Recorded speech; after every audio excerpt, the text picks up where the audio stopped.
Hey guys, welcome back to the channel. Today I wanted to talk a little bit about something different. I wanted to talk a little bit about my personal journey to getting stronger at chess and to hopefully give you some tips that might be useful to you. I'm in particular interested in time-efficient ways to get better at chess. Like many of you, I have a day job. This is just a hobby, so I would like to be able to get the most bang for my buck in terms of effort spent and strength improvement. So the first things first, the first thing I want to get out of the way is if you're a new player, then you basically have two important things to do. And one of them is to get very familiar with the way the pieces move. And the only way to do that is to play a lot of games. Just play a lot of games, get familiar with how the pieces move. And then the next thing that you need to do is you need to learn how to play endgames.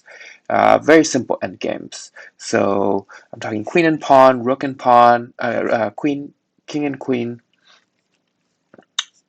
rook and queen, king and pawn endgames. And you can do that on any good chess website. So I know chess.com has a lot of good resources for that. Lichess also does.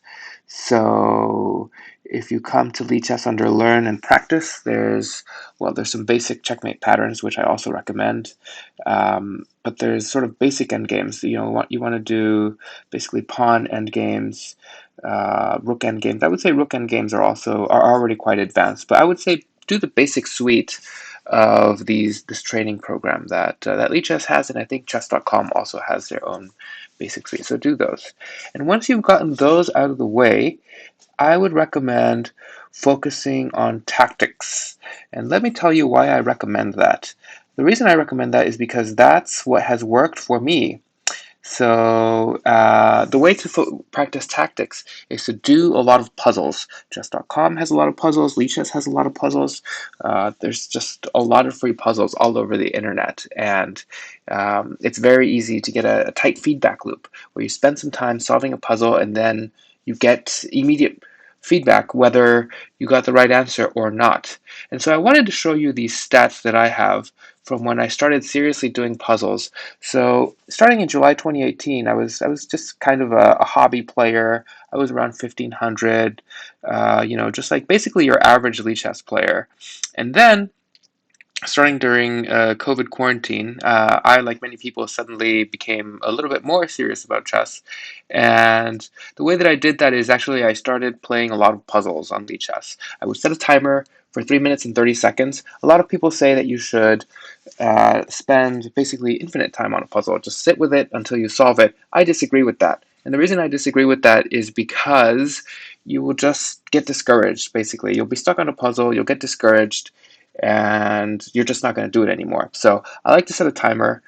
Some people say 5 minutes. I like 3 minutes. It just helps keep it more agile for me. And if I don't get it in 3 minutes, I just look at the solution. And basically, that helped me go from a rating of roughly 1500, 1447 or so back in June of 2020, June, July. And then I went through a peak rating of almost 19K. Uh, then I had a bit of a fall, and now I'm at around 1850. So overall, it's from about 1500 to around 1800 just doing chess puzzles. So I can't stress that enough. I mean, it really improves your board vision. It improves your ability to see tactical patterns, and it's extremely helpful. I highly recommend that. So there's a question of what to do next. Like I feel like I'm kind of plateauing a little bit here. And so I've done some research on what people recommend for improving at chess. And there's a couple different ideas that people propose. Um, there's the idea of learning opening theory, which I think is very helpful, and I'm actually going to adopt that.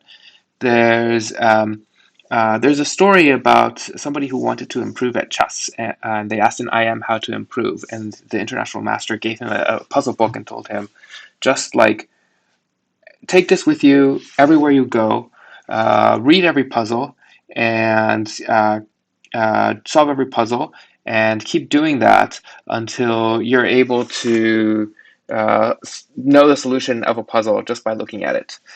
So following on this idea, there's a lot of folks on the internet who have ideas like there's the seven circles method, which says that you take a large collection of puzzles, like say 2,000, and you solve it once. You solve all of them once, and it might take you several months. And then you do another circle, solving the entire set of puzzles again, and hopefully it takes you less time. And then you keep sort of doing this 7 times is sort of the mantra that people use, and eventually you get really good at it. There's the more lightweight version of that called the Woodpecker method, where you choose maybe 200 puzzles, and you do those 200 puzzles once, and then you repeat it, and you keep repeating this. So there's this idea that eventually your pattern recognition gets good enough that you just look at them and you recognize the general structure, the general pattern, and you're able to solve it. Another idea that I've heard is practicing your middle games, learning attack patterns. Ben Finegold actually takes that super far and says you should memorize games. I think that's very expensive in terms of time and effort, so I'm probably not going to do that. So my plan going forward is to learn some opening theory. Um, so I'm learning several different openings, like the Vienna game. My opening theory is quite weak. I mean, even at 1800, it's surprising. But that's how far just tactics practice will get you. So I'm going to learn some opening theory. Um, I'm studying some middle game attack patterns, and I'm actually studying that in a way that I hope can also provide value to you. If you've seen my series on attacking the castled king, I'm actually publishing my studies so that you can follow along. And I'm also thinking to find a way to improve my visual recognitions of puzzles. I think the seven circles method is a little bit too time consuming for me, and even the woodpecker method I think maybe a little bit too time consuming. What I'm experimenting with right now is actually to use a flashcards app called Anki, and what I'm doing is I continue solving puzzles on Lichess as usual, but then when I find one that takes me a long time to solve, or if I can't solve it within my 3-minute timer, I'll create a flashcard for it. And the thing that's useful about Anki is that it uses a logarithmic scheduling algorithm. So basically, you see it at increasingly spaced intervals over time. And the reason for that is that it's supposed to imitate the way your brain forgets things naturally. So your brain has this sort of curve that goes downwards like this, and it slows down. The forgetting curve slows down. And basically, Anki is supposed to show you things right as you're about to forget them to refresh your memory. So I'm hoping that this will be a more efficient way to get the kind of memory skill that folks try to get with the seven circles method and the woodpecker method. So that's sort of my plan going forward. This is where I am. I'm an 1800-ish on Lichess, and my plan going forward is to learn some opening theory, learn middle game attack patterns, and I'm creating videos so that you can study along with me, and to have Anki-based tactic study to improve pattern recognition. So let me know in the comments below if you have any other techniques that have worked for you, and I'll be happy to hear from you. Thanks.